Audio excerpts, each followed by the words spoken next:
শুরুতেই আজ ও আগামীকালের আবহাওয়ার খবর। আজ বৃহস্পতিবার ৪ঠা বৈশাখ ১৪৩২ বঙ্গাব্দ, ১৭ এপ্রিল ২০২৫ খ্রিস্টাব্দ, ১৮ শাওয়াল ১৪৪৬ হিজরি, গ্রীষ্মকাল। আজকে সূর্যাস্ত সন্ধ্যা ৬টা ২১ মিনিটে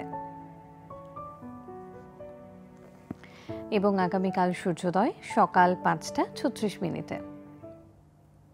সানবিট সব দিবে সামাল। সানবিট ম্যাজিক প্রেস ডিশওয়াশিং এর মাথা ঘোরানো সলিউশন।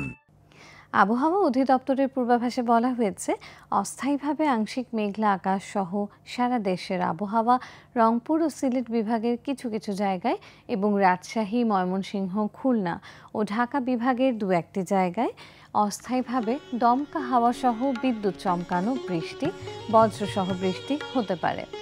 এছাড়া দেশের অন্যান্য জায়গায় অস্থায়ীভাবে আংশিক মেঘলা আকাশ সহ আবহাওয়া প্রধানত শুষ্ক থাকতে পারে।